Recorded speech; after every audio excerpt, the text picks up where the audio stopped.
Ya teman-teman bisa on cam ya. Ya.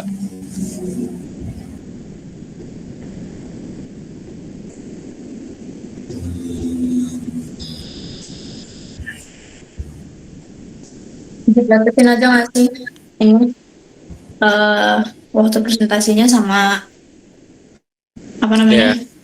pertanyaan. So, jawabnya satu ya kali ya. Ya. Boleh Pak. Ya, ya. Satu apa dua? Ya. Udah belum nih? Iya, kayaknya dek untuk tanya jawabnya satu orang aja ya untuk mempersingkat waktu kalian ya. Ya, Kayaknya mau cepet ya, iya. udah aman belum? Record, Master. Kalau gue jelek, maaf ya, sempet jelek banget sini. Halo teman-teman, kakak-kakak, selamat malam. Pada hari ini di Zoom kita pada malam ini kita bakal memenuhi tugas konsekuensi kita, yaitu membuat PowerPoint dan mempresentasikannya terkait hobi dan keahlian kita. Di mana uh, pada urutan pertama itu yang akan menjelaskan mengenai hobi dan keahlian itu adalah Theo. Kepada Theo, silakan dimulai. Oke, terima kasih sebelumnya.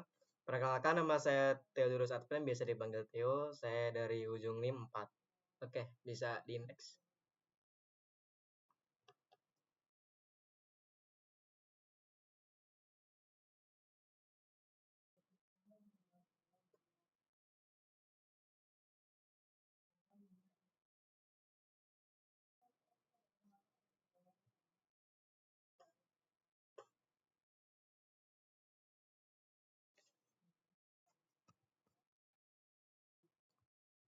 Oke, untuk yang pertama, ini adalah sorry, hobi saya yaitu menonton film. Apa sih menonton film itu, atau film itu apa sih gitu kan? Menonton film adalah hobi yang saya lakukan untuk menikmati cerita, hiburan, dan berbagai pengalaman baru. Melalui film juga saya dapat mengenal budaya, memahami berbagai sudut pandang, serta memperoleh pesan moral dan juga inspirasi. Boleh di next.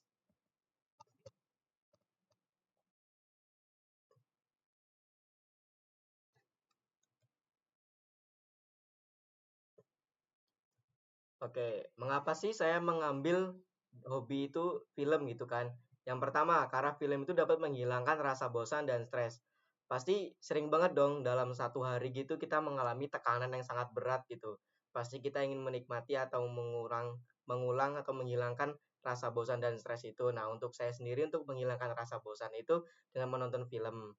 Yang kedua, belajar dari kisah dan karakter dalam film. Kan sering banget ya kita nonton film itu memperkisahkan tentang perjuangan. Nah, itu pasti kita mengambil karakter dari film tersebut, dia itu pantang menyerah. Contohnya seperti itu. Oke, yang ketiga, menikmati visual, musik, dan juga alur cerita. Pasti film itu tidak luput dari yang namanya visual, musik, dan juga alur. Pasti banyak film yang bagus-bagus banget itu dilihat dari visualnya, musik, bahkan alurnya yang bagus banget gitu kan. Oke, boleh di next. Oke, untuk manfaat menonton film sendiri, yang pertama melatih kemampuan berpikir kritis. Pasti sering kan kita lagi nonton film itu kadang bingung tuh, nanti alur ke depannya bagaimana nih? Apakah sad ending, apakah happy ending? Nah, kadang kita suka berpikir di otak, apa yang akan terjadi ke depannya gitu. Makanya kita sering berpikir mungkin happy ending ataupun sad ending. Yang kedua, menambah pengetahuan dan wawasan. Kan sering banget ya di film itu menampilkan budaya di sekitar, bisa aja di budaya yang terpencil ataupun di budaya kota. Jadi kita kadang bisa tahu tuh ternyata di film tersebut menampilkan kalau bahwasannya seperti ini loh di tempat seperti itu gitu. Yang ketiga, dapat mengurangi stres seperti yang pertama, karena film itu dapat mengurangi stres, apalagi tekanan yang sangat berat pada hari tersebut. Yang keempat, menjadi sumber inspiratif dan motivasi. Sama seperti yang sebelumnya, film yang kita tonton, semisal kita menonton perjuangan, pasti kita ambil untuk motivasi yaitu pantang menyerah, gitu kan. Oke, bisa di next.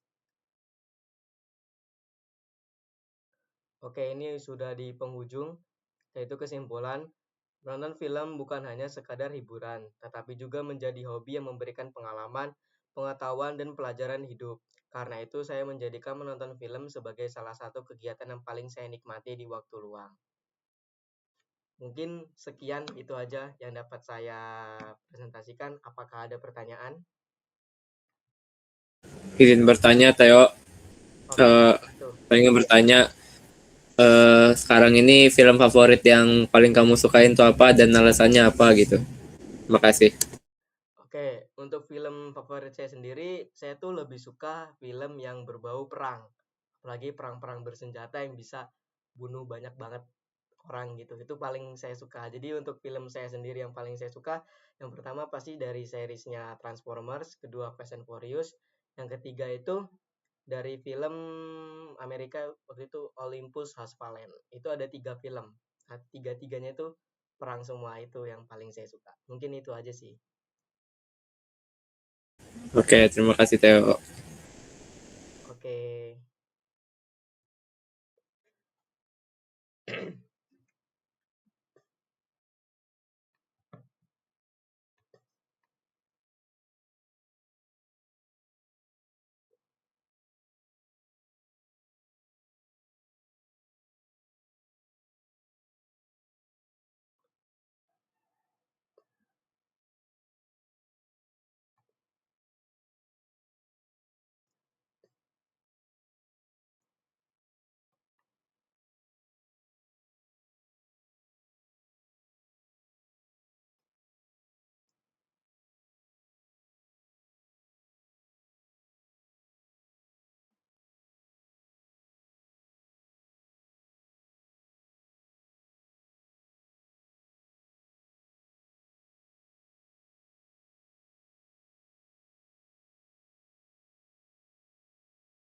Jika sudah selesai, Theo boleh ditutup untuk presentasinya.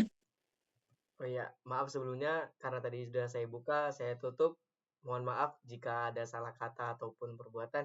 Saya akhiri, terima kasih.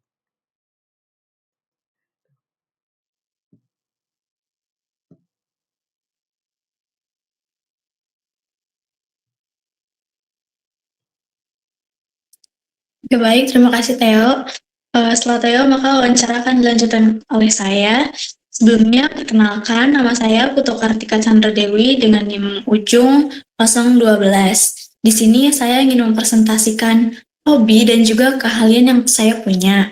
Nah, hobi yang saya miliki dari dulu hingga saat ini adalah menari. Boleh di next?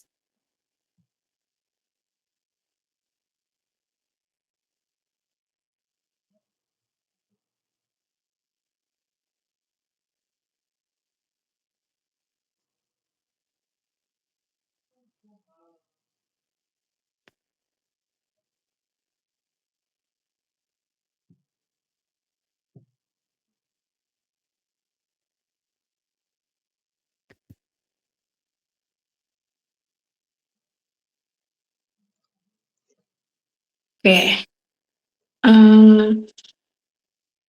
Sebelumnya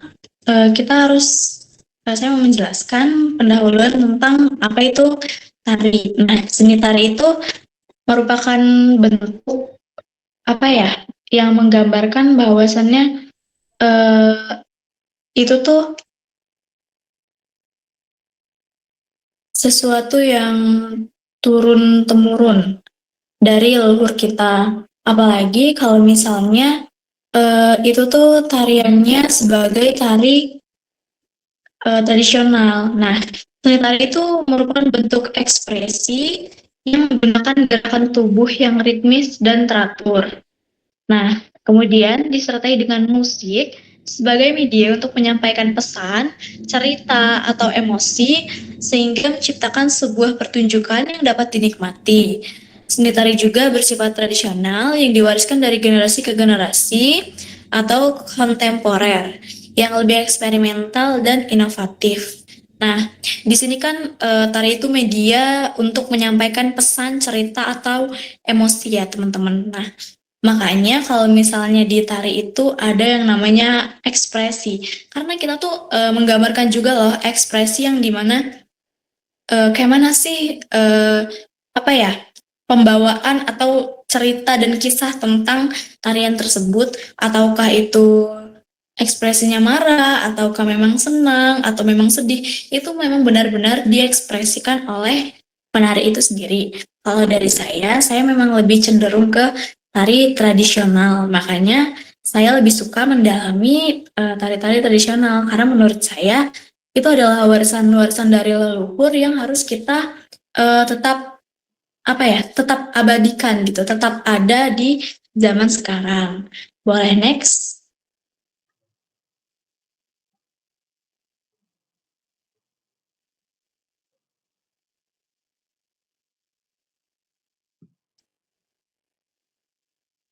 Oke, di next ini ada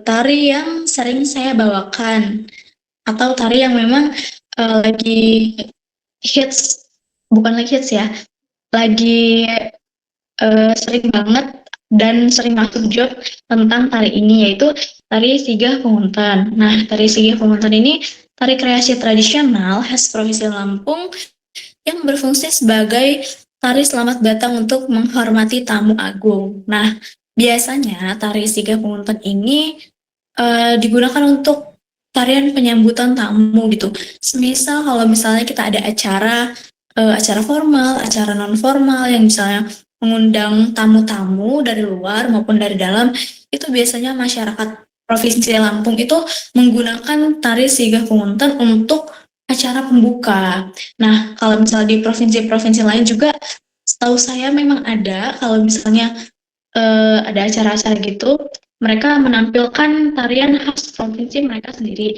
Kebetulan saya tinggal dan berdomisili di Bandar Lampung, maka tari Sigah Punguntan lah tari yang memang benar-benar sering masyarakat sini gunakan untuk acara pembuka. Seperti itu. Nah, tarian ini merupakan penyelarasan budaya dari masyarakat adat Lampung dan Saibatin. Tarian ini dibawakan oleh sekelompok penari wanita yang menggunakan busana adat, megah lengkap dengan mahkota siga. Puncak dari tarian ini ditandai dengan prosesi penyerahan sekapur sirih dari dalam wadah bernama carano atau tepa yang biasanya dibawakan oleh penari paling depan, seperti itu. Kemudian kepada tamu kehormatan yang melambangkan kehangatan, keterbukaan, dan rasa hormat masyarakat Lampung dalam menyambut kedatangan tamu tersebut. Nah, tari Sigah Punguntan ini biasanya dibawakan oleh sekumpulan orang yang ganjil. Penari-penarinya tuh ganjil, teman-teman. Misalnya 5 orang atau 7 orang gitu. Nah, kenapa sih ganjil? Karena ada satu orang yang bakal dijadikan ratu gitu. Orang yang paling depan, orang yang membawa tepak, orang yang akan menyerahkan sekapur sirih kepada tamu-tamu yang hadir sebagai bentuk apresiasi dan menyambut kedatangan tamu tersebut dengan hangat. Seperti itu. Boleh di next slide. Nah, di next slide ini ada pengalaman-pengalaman saya selama menari Sigah Punguntan. Kalau dokumentasi yang saya lampirkan ini memang hanya yang di ITERA saja. Nah, acara apa aja sih yang telah saya tampilkan? Nah, yang pertama itu waktu itu ada acara sosialisasi untuk KIP, kemudian yang kedua ada acara internasional yang diadakan oleh FTIK dan itu mengundang seluruh negara-negara yang ada di dunia. Kalau tidak salah kemarin dosen FTIK-nya konfirmasi seperti itu. Kemudian next.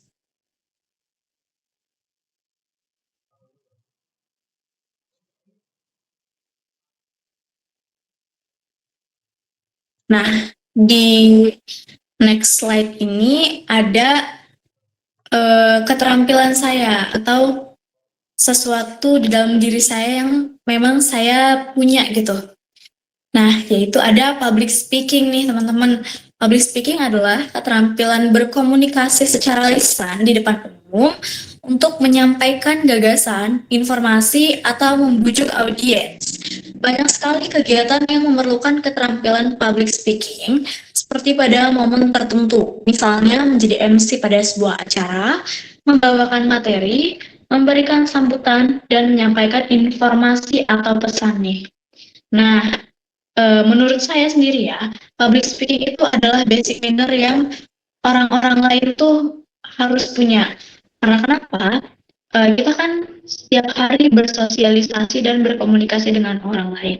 Nah, itu memerlukan public speaking yang oke, yang jelas. Kemudian juga nggak malu untuk bertanya, nggak malu untuk memulai obrolan, karena public speaking sendiri itu basic manner yang teman-teman harus terapin.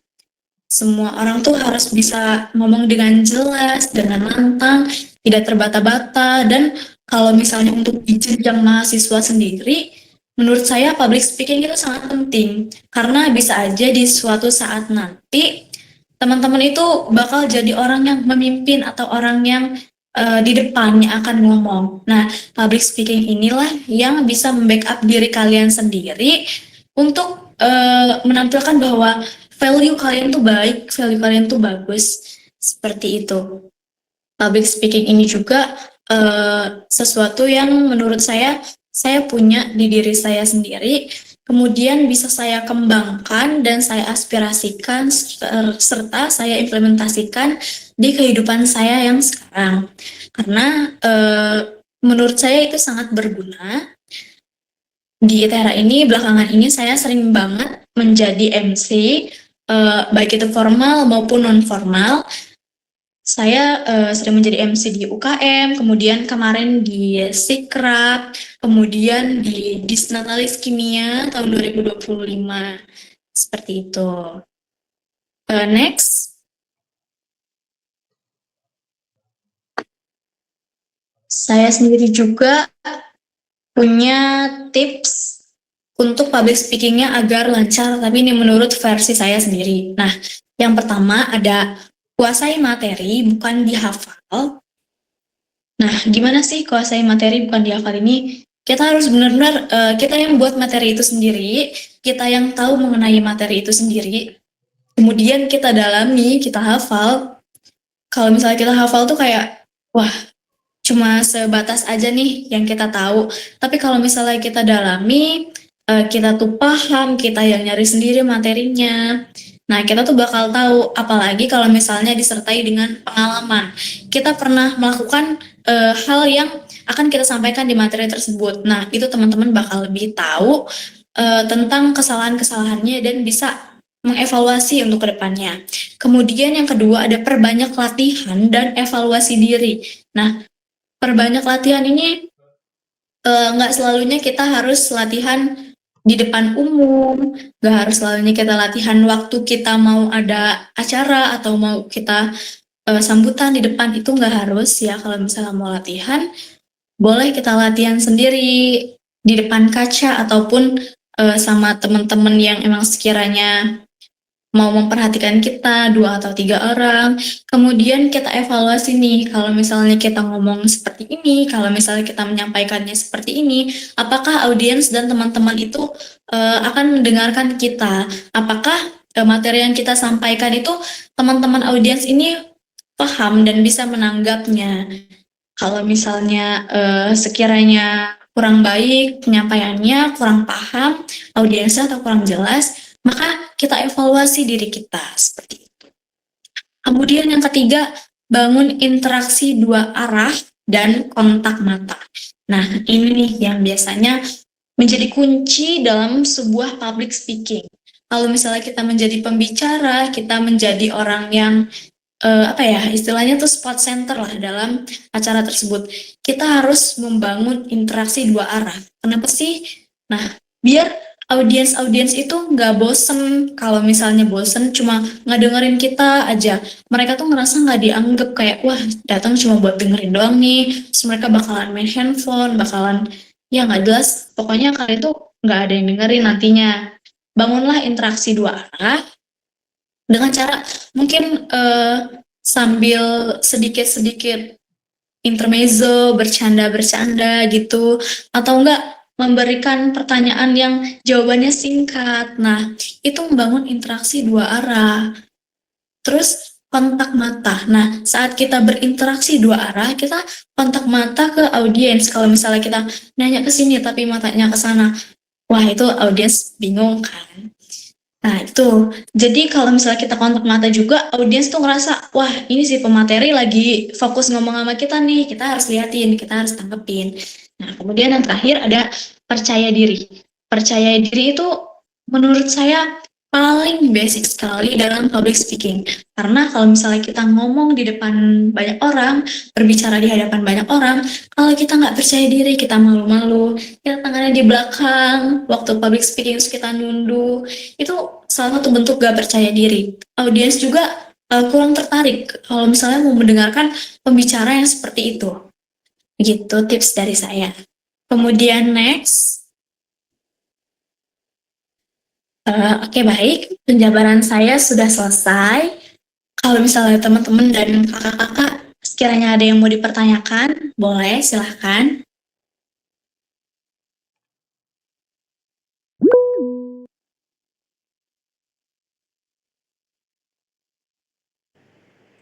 Karena aku mau nanya, Boleh, Lin, mau tanya?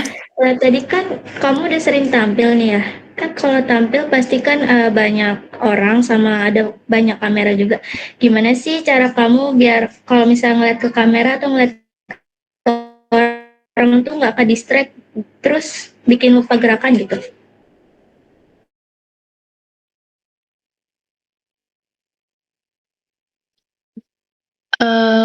Caranya biar nggak ke distract ya, Lin. Iya,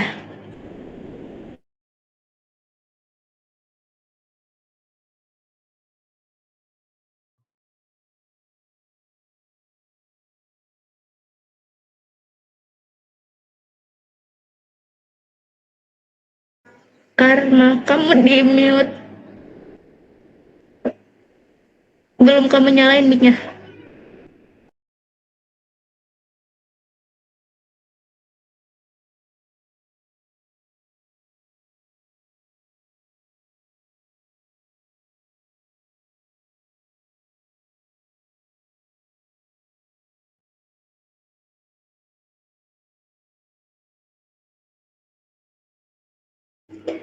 Kar, mic kamu di mute.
Oke, pertanyaan dari Lin itu gimana caranya biar nggak lupa gerakan waktu tampil nari karena ke distract ya?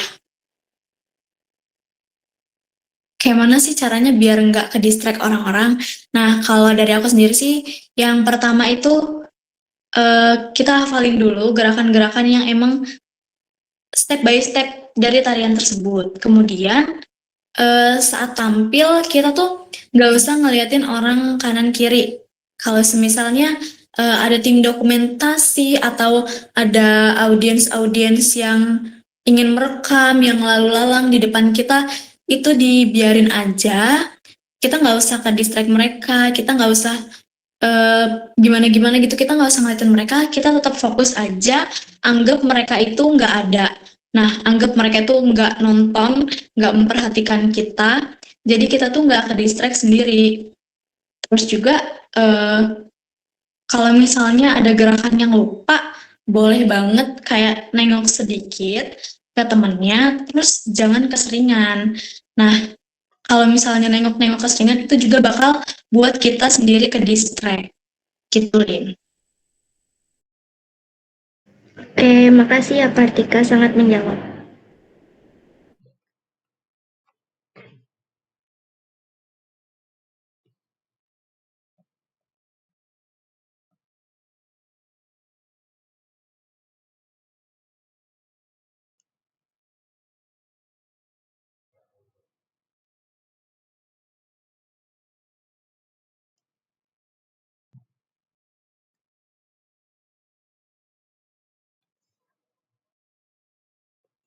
Semuanya.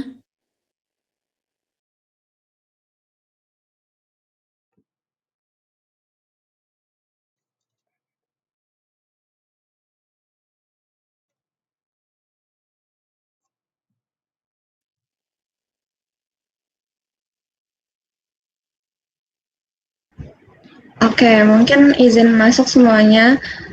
Perkenalkan, nama aku Kirana Regista Cahya dari ujung NIM 54. Nah, jadi di sini aku mengambil tema hidup dalam irama. Maksudnya itu, my hobby is listening music. Kenapa aku ngambil hobi itu? Karena melalui hobi mendengarkan musik, aku tuh belajar bahwa setiap nada itu memiliki makna, begitu pula setiap orang. Nah, memiliki cerita yang layak untuk didengar. Nah, aku tuh percaya kalau misalnya bahwa kemampuan untuk mendengarkan dengan tulus itu tuh menumbuhkan empati aku sendiri. Nah, itulah alasan kenapa aku tuh memilih judul Hidup Dalam Irama, karena bagi aku hidup itu bukan tentang mengikuti irama kita sendiri, tapi juga belajar menyelaraskan diri dengan irama orang lain. Boleh next? Nah, selanjutnya itu hobi. Apa sih itu hobi? Nah, menurut KBBI, hobi itu adalah kegemaran atau kesenangan istimewa dan bukan merupakan pekerjaan utama atau kegiatan yang dilakukan ketika kita tuh lagi luang gitu. Next. Nah, selanjutnya itu ada musik. Apa itu musik? Nah, musik itu adalah cabang seni yang menyusun bunyi dan nada yang teratur, sedemikian rupa sehingga menghasilkan ritme, melodi, dan keharmonisan. Selanjutnya, next, start.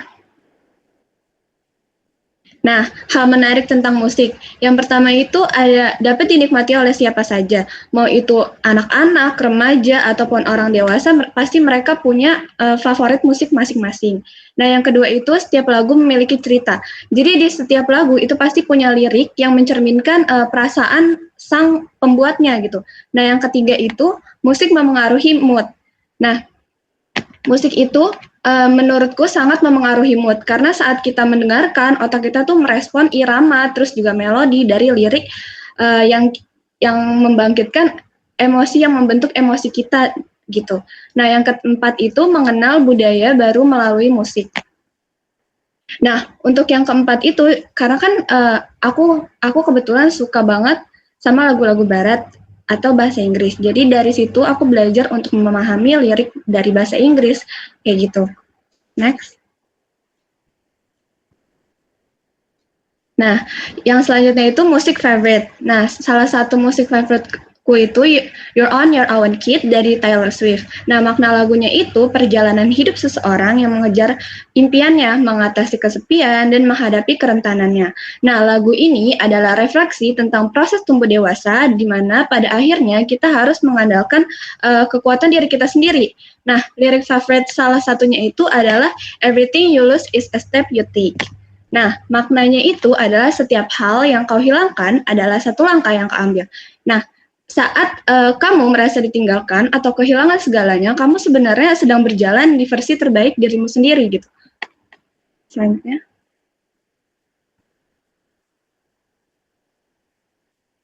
Nah, yang selanjutnya itu adalah dampak mendengarkan musik bagi saya.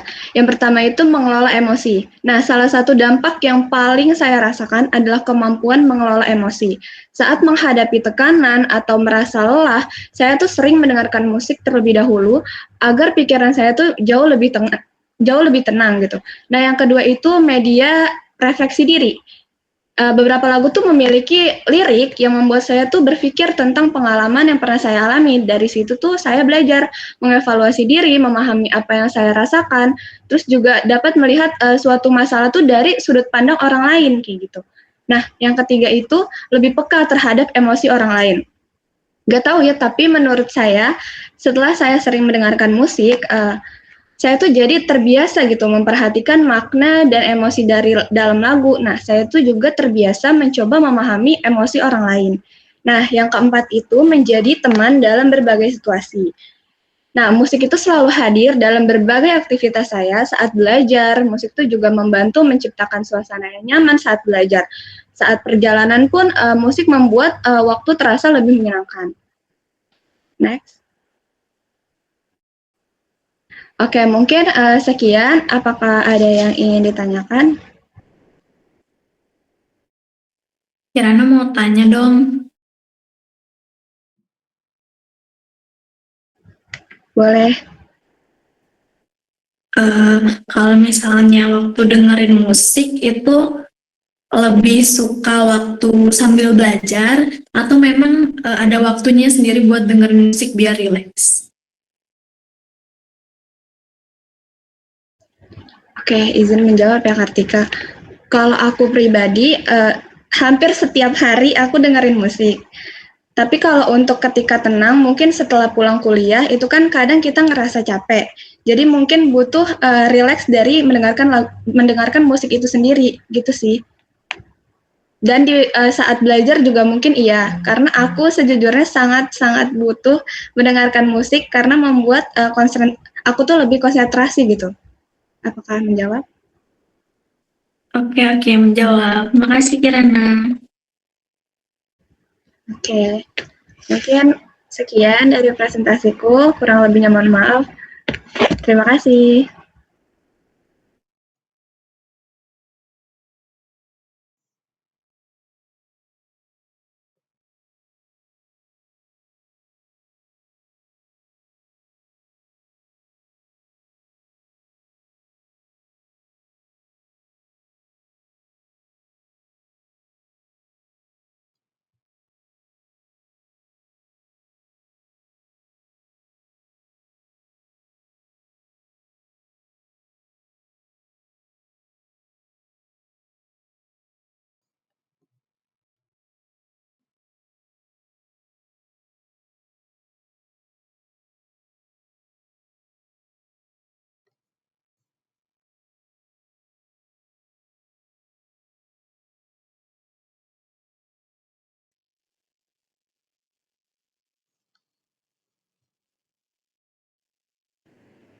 Oke, sebelumnya izin masuk teman-teman dan kakak-kakak.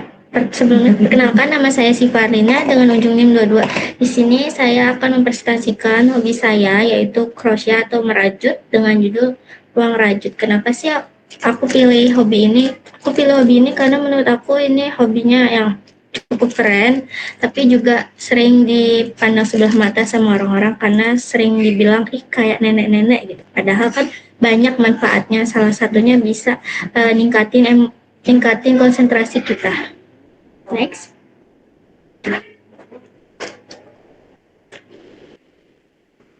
Sebelum masuk ke hobi aku, di sini ada pengertian hobi. Jadi, kalau menurut KBBI, hobi itu diartikan sebagai kegemaran atau kesenangan istimewa yang dilakukan waktu senggang dan bukan merupakan pekerjaan utama ataupun mata pencaharian. Next.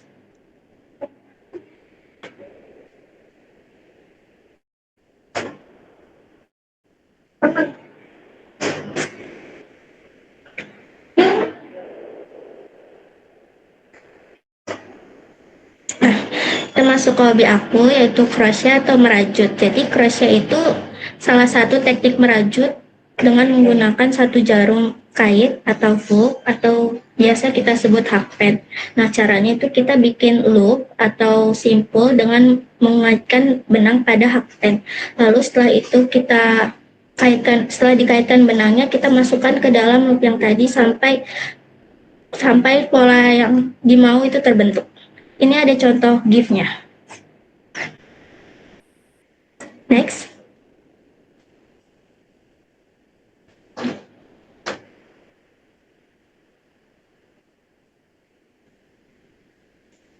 Setelah kita tahu apa sih crochet itu, di sini ada sejarah crochet. Jadi crochet ini mulai berkembang sekitar abad ke-19 dan lahir dari perpaduan dua teknik. Yang pertama ada shepherd's knitting, yaitu teknik ngerajut dari Eropa Utara, lebih tepatnya dari Denmark. Nah, dia ini alatnya sama kayak hakpen zaman sekarang, cuman dia lebih pipih dan terbuat dari kayu atau gading. Terus yang kedua itu ada embroidery yang berasal dari Tiongkok. Nah, dia itu seni menyulam yang menggunakan manik-manik atau payet. Cuman jarumnya itu kecil banget. Nah, setelah sampai di Inggris, jarumnya itu diperbesar karena menyesuaikan dengan ukuran benang yang ada di sana. Next. Selanjutnya, ini penting juga alat dan bahan yang kita gunain. Untuk crochet sendiri alat dan bahannya lumayan sederhana ya, jadi buat pemula bisa gampang belajarnya. Yang pertama ada hakpen, tentu saja itu dia buat mengaitkan benang untuk membentuk suatu pola yang dimau. Untuk hakpen sendiri bentuk sama ukurannya itu macam-macam tergantung benangnya. Yang kedua ada benang. Benang ini juga bahannya macam-macam tergantung kita mau buat bentuk apa. Kayak misalkan kita mau bentuk tas, itu kita pakai benang nilon. Terus kalau kita mau bentuk boneka, itu kita bisa pakai benang cotton mill. Yang ketiga ada jarum tapestry dan stitch marker. Kalau jarum tapestry ini biasanya buat finishing, kayak ngerapiin sisa-sisa benang habis selesai ngerajut. Terus bisa juga buat ngejahit detail-detail kayak mata, terus mulut, dan masih banyak lagi. Nah, kalau stitch marker ini buat ngenandain awal kita merajut atau setelah kita merajut itu kita ada di mana biar hitungannya itu nggak hilang. Nah, yang terakhir ada gunting. Ini dia buat merapikan sisa-sisa benang tadi. Next.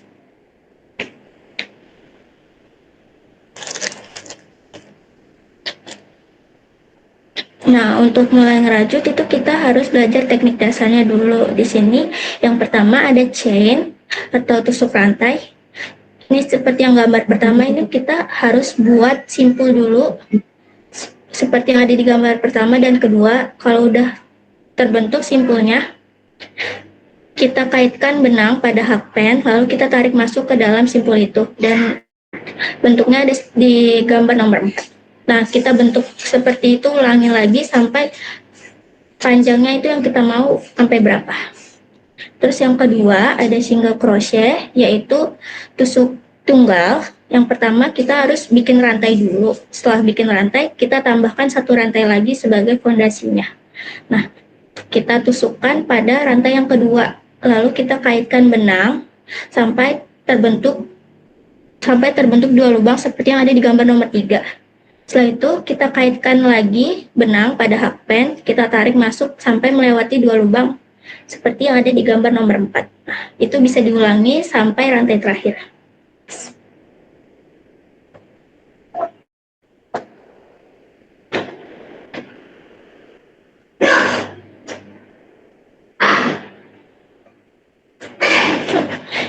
Yang terakhir ada slip stitch. Maaf Esther, harusnya sebelumnya coba. Nah, ini. Yang ketiga ada half double crochet atau tusuk setengah double. Ini pertama-tama sama, kita bikin rantai dulu. Setelah itu kita tambahkan dua rantai lagi sebagai fondasi half double crochet ini. Lalu seperti yang ada di gambar nomor 1, kita tusukkan. Maksudnya kita lilitkan dulu benang pada hakpen, lalu kita tusukkan di rantai ketiga. Setelah itu terbentuklah 3 lubang yang ada pada gambar nomor 2. Kita kaitkan lagi benang pada hakpen, lalu kita masukkan ke tiga lubang ini. Nah, terjadilah di gambar nomor 4. Itu kita bisa ulangi lagi sampai rantai terakhir. Terus yang keempat, ini ada double crochet, yaitu tusuk ganda. Sama, yang pertama kita bikin rantainya dulu sebagai fondasi. Terus kita tambahkan 4 rantai lagi sebagai fondasi. Nah, kita lilitkan lagi benang pada hakpen, lalu kita tusukkan di rantai keempat seperti gambar nomor 1. Setelah itu kan terbentuk 3 lubang seperti yang ada di gambar nomor 2. Habis itu kita kaitkan lagi benangnya dengan hakpen sampai melewati lubang yang kedua. Setelah itu di gambar nomor 4 kan ini jadinya ada 2 lubang. Nah, kita kaitkan lagi benangnya sampai dia melewati kedua lubang ini dan bisa dilanjutkan sampai rantai terakhir. Next, step.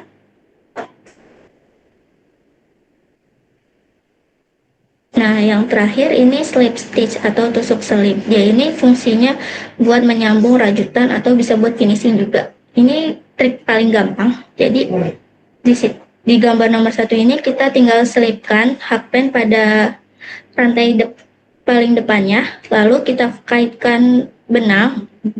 Dan di gambar nomor 2 ini kan ada 2 lubang. Nah, ini lubang ini kita saling kaitkan gitu. Jadi rantainya itu saling menyambung.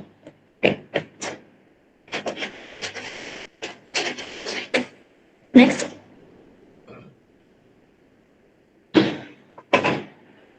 Udah selesai. Apakah ada yang mau bertanya dari presentasi aku ini?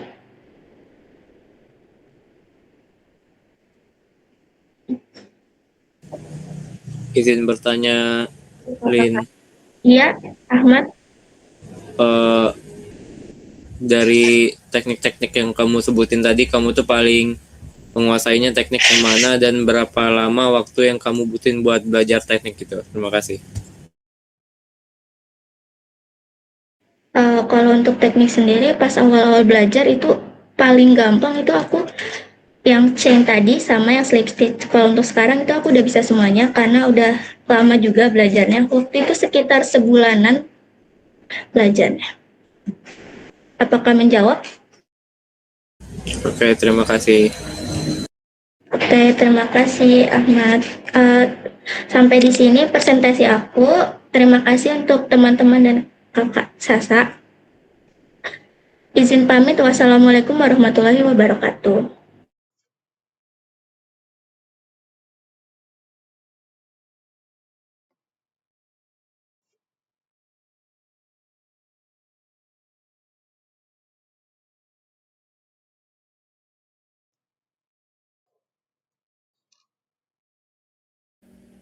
Izin masuk kakak dan teman-teman semua. Perkenalkan, nama saya Esther Angelina Shanturi dengan ujung NIM 84. Di sini saya akan menjelaskan apa itu hobi saya. Yang pertama di sini saya akan menjelaskan apa sih itu hobi. Hobi adalah kegiatan rekreasi yang dilakukan oleh seseorang pada waktu yang luang dengan tujuan untuk menenangkan pikiran, mencari hiburan, atau sekedar memperoleh kesenangan. Nah, hobi saya adalah mendesain. Mendesain adalah proses merancang, menciptakan, menyusun elemen-elemen visual untuk menyampaikan pesan atau menyelesaikan suatu masalah. Ada beberapa alasan orang-orang mengapa banyak memilih mendesain sebagai kegiatan untuk mengisi waktu luang mereka. Nah, yang pertama yaitu kebebasan berekspresi, yang dimana mendesain memberikan ruang tanpa batas untuk meluangkan imajinasi, ide, dan perasaan ke dalam bentuk karya visual. Yang kedua, kepuasan saat karya selesai.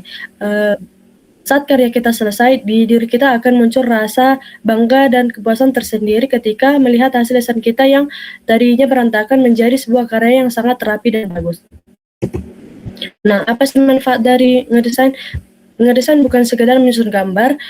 Hobi mendesain membawa banyak dampak positif bagi kehidupan sehari-hari. Yang pertama, mendesain dapat melatih mata kita untuk peka terhadap hal-hal kecil, seperti meluruskan teks yang miring, mengatur jarak antara elemen, hingga memastikan kombinasi warna terlihat harmonis. Yang kedua, keterampilan mendesain selalu dicari di lingkungan manapun, baik dalam kepanitiaan maupun organisasi.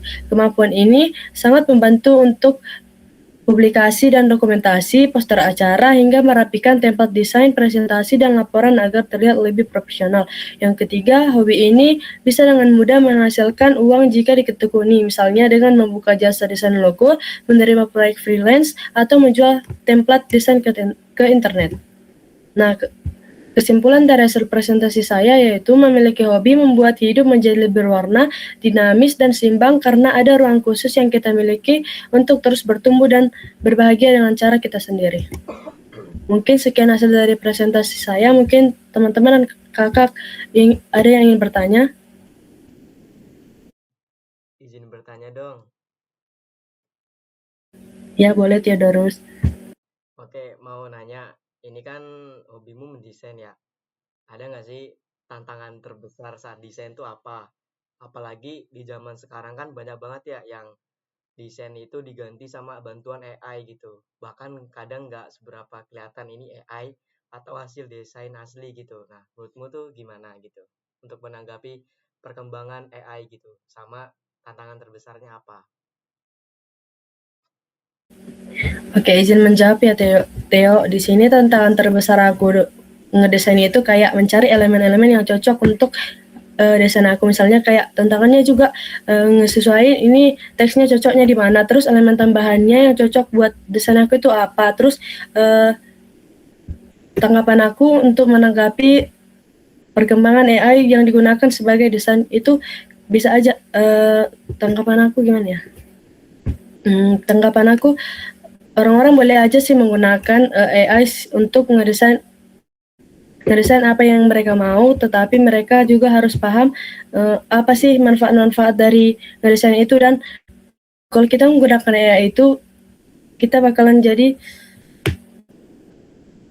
nggak mau belajar gitu sih Theo. Oke. Apa seperti itu? Oke, mungkin segitu aja hasil dari presentasi saya. Mohon maaf jika ada tutur kata yang kurang mengenakan. Terima kasih.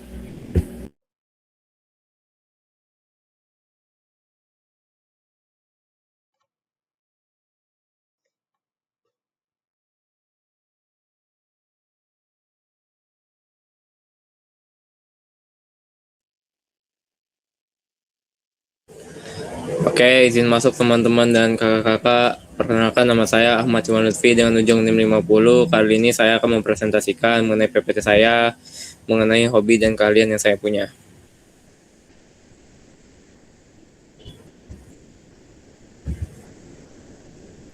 Oke, sebelum itu, apa itu hobi? Hobi itu adalah kegiatan yang dilakukan oleh seseorang pada waktu luang karena disukai dan memberikan rasa senang.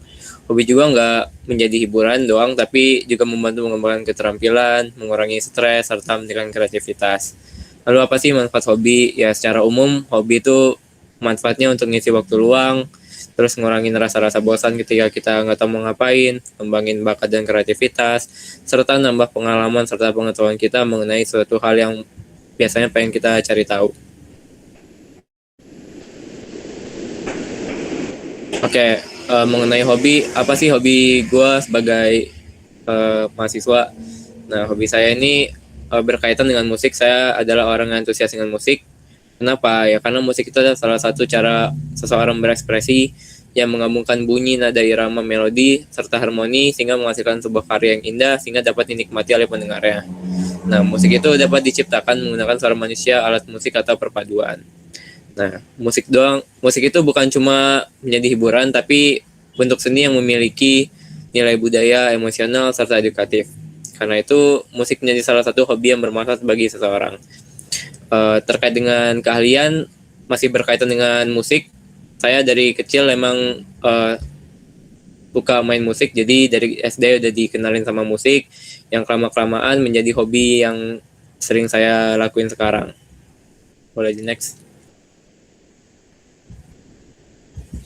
Oke, terkait subtopik, saya akan membahas tentang salah satu band yang menjadi pedoman saya atau inspirasi saya, itu adalah The Beatles. The Beatles itu adalah band yang berasal dari Liverpool, yang dibentuk pada tahun 1960, yang personil ada 4 orang, di mana ini merupakan salah satu band yang berpengaruh pada sejarah dunia, di mana pada awal karirnya tuh genrenya tuh rock and roll, pop, dan beat musik.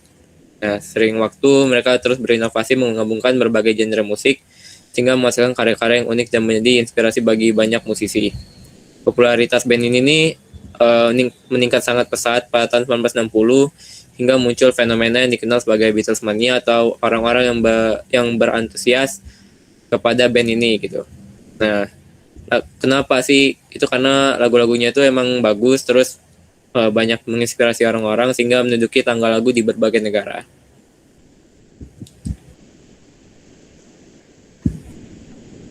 Oke, terkait personil itu ada 4 orang, di mana ada John Lennon sebagai salah satu pendiri serta vokalis dan gitaris, yang dimana banyak perannya di band ini karena menulis banyak lagu bersama si Paul. Lalu Paul itu adalah orang yang memainkan bass atau basis serta menjadi vokalis pada beberapa lagu serta ikut menulis lagu-lagu termasuk lagu Hey Jude yang banyak diputar sekarang. Lalu ada George Harrison, itu adalah gitaris pada band ini, juga menulis beberapa lagu seperti Here Comes the Sun dan lain-lain. Serta Ringo Starr, itu adalah drummernya yang menjaga ritme dari tiap lagu, menjaga ketukan. Itu dikenal oleh banyak orang tuh gaya bermain drumnya sederhana namun punya ciri khas.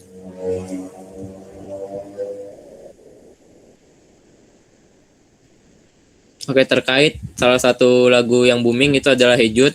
Apa sih story dari lagu ini? Lagu ini tuh diciptain ketika salah satu personil dari mereka itu John itu cerai dengan istrinya yang meninggalkan satu anak itu namanya Julian. Nah, lagu ini diciptain karena si Paul ini iba dengan anak si John Lennon yang tinggalin karena masih kecil, udah ditinggal orang tuanya pisah. Jadi dia iba, terus dia menulis sebuah lagu yang dibikin ketika dalam perjalanan menuju rumahnya si John Lennon ini. Habis dia nyiptain lagu ini langsung menuju ke studio, terus langsung manggil para personil buat diciptain sebuah lagu. Nah, Paul ini ngejelasin kalau inspirasi utama itu emang berasal dari keinginannya yang menghibur Julian. Jadi emang histori dari lagu ini tuh buat ngehibur anak si John Lennon ini.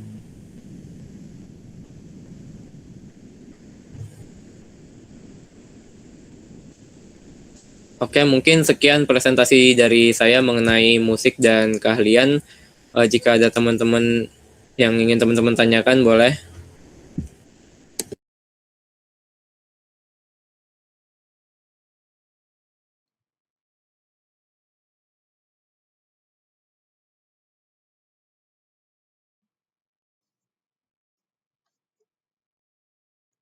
Izin tanya dong. Oke, boleh. Nah, kan kamu udah suka alat musik dari kecil, kalau nggak salah dari SD kan. Nah, sewaktu dari SD sampai sekarang tuh, ada nggak sih alat musik yang menurutmu tuh paling susah dipelajari, tapi akhirnya sekarang udah bisa? Nah, terus waktu belajar dulu tuh gimana gitu? Ada nggak kesusahan dan tantangannya waktu belajar alat musik itu? Udah sih itu aja. Oke, izin menjawab terkait alat musik yang saya mainkan tuh emang ada beberapa alat musik, namun yang bagi saya emang susah itu adalah gitar ya. Karena gitar itu perlu diperhatiin gimana cara kita neken senarnya, bunyinya harus bagus, terus jarinya harus panjang buat kuat neken 5 snare kalau main chord balok. Terus ya kesulitan saya dalam bermain gitar tuh emang itu, bunyinya harus bagus, terus mainnya nggak kunci-kunci dasar doang, mungkin chord balok gitu ya. Jadi kalau emang dilatih sih emang bisa, tapi kalau emang awal-awal tuh belum bisa kalau kunci-kunci kayak gitu. Terus gimana cara belajarnya? Kalau aku sih dari awal belajarnya chord dasar dulu, nggak langsung ke petikan atau apa ngikut orang-orang. Emang belajar dari chord dasar, ngikutin tangga gimana cara seharusnya belajar gitar tuh emang dari chord dasar. Mungkin gitu jawabannya. Oke, terima kasih. Oke, jika tidak ada lagi yang ingin ditanyakan, saya cukupkan presentasi saya. Terima kasih. Wassalamualaikum warahmatullahi wabarakatuh.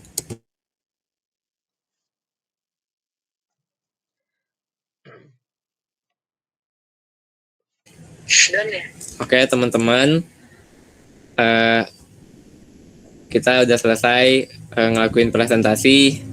6 presentasi telah kita lakuin dan juga kita udah selesai ngelakuin konsekuensi. Jika emang ada kesalahan kata dari presentasi yang telah kita bikin, kami mohon maaf. Terima kasih Kak Sasa udah sempat menghadiri meet kita pada malam hari ini, udah nyempetin waktu. Mungkin kami tutup. Wassalamualaikum warahmatullahi wabarakatuh. Selamat malam Kak. Oke, selamat malam. Ini nggak ada dokum ya kalian ya? Oke, mungkin kita bisa dokum dulu ya. Oh, kalau nggak ada dokum nggak apa-apa sebenarnya. Tapi dokum aja ya. Oke Kak. Dokum aja, takutnya beda sama kemarin. Mukanya sama bajunya beda. Siapa yang dokum? Ayo. Aku pandu ya. Layarnya harus Sahabat Teo. layarnya Ditunjukin aja deh selayarnya. Tadi kira nggak pakai selayar lagi.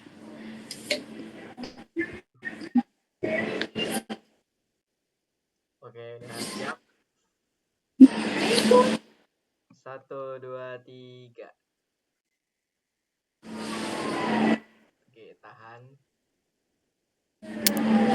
Oke, udah. Lagi. 1, 2, 3. Tahan dulu, tahan dulu. Oke, udah.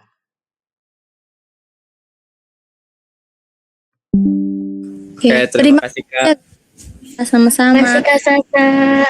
Semangat ya kadernya. Jangan lupa ya nanti nggak record lagi nih. Kita ketiga kali nih nanti. Nanti capek. Dosen aja kamu record lagi. Nanti bakal ini deh. Gara-gara ke record terus bakalan beneran hafal tuh materi ke kepala itu.